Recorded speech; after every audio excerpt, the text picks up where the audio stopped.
پانی کے ٹینکر کا انتظام نہیں تو شادی نہیں ہوگی۔ وہ گاؤں جہاں ٹینکرز کے بغیر شادی ممکن نہیں، کہاں ہے یہ بدقسمت گاؤں؟ بھارت کے اکثر علاقوں میں ہندو جوڑوں کی شادی کی تاریخ کا تعین عام طور پر پنڈت کرتے ہیں، لیکن وہاں ایک ایسا گاؤں بھی ہے جہاں شادی کی تاریخ پانی کے ٹینکرز کی بنیاد پر طے کی جاتی ہے۔ یہ گاؤں گجرات میں پاک بھارت سرحد پر واقع ہے۔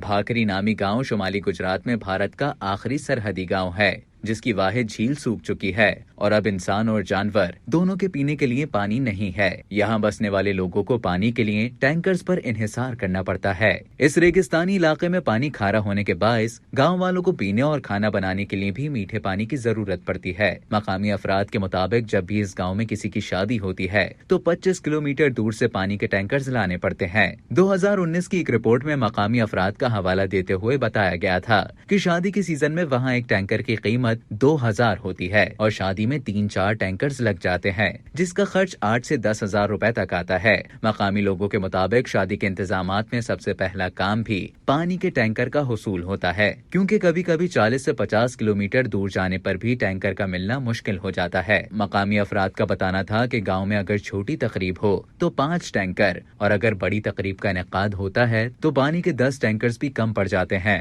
ان کا کہنا تھا کہ یہاں لوگ شادی کا منڈپ یعنی اسٹیج تیار کرنے پر جتنا خرچ کرتے ہیں اتنا ہی پانی کے انتظام پر بھی کرتے ہیں۔ گاؤں والوں کا مزید بتانا تھا کہ ان کے ہاں بغیر پانی شادی ممکن نہیں، اس لیے تاریخ سے پہلے انہیں ٹینکر کا انتظام کرنا پڑتا ہے۔ بھاکری گاؤں کے نائب سرپنچ پونجی رام کا کہنا تھا کہ جاڑے میں پانی مل جاتا ہے لیکن گرمیوں میں بھی پینے کے لیے پانی میسر نہیں ہوتا۔ یہ علاقہ دہائیوں سے خشک سالی کی زد میں ہے۔ گاؤں والوں کا بتانا تھا یہاں 2-3 دنوں میں ایک بار 15 منٹ کے لیے پانی آتا ہے، کبھی کبھار 15 دنوں میں ایک بار بھی آتا ہے۔ گاؤں کے زیادہ تر گھروں میں پانی کے نل لگے ہوئے ہیں لیکن اکثر اوقات ان میں پانی نہیں ہوتا۔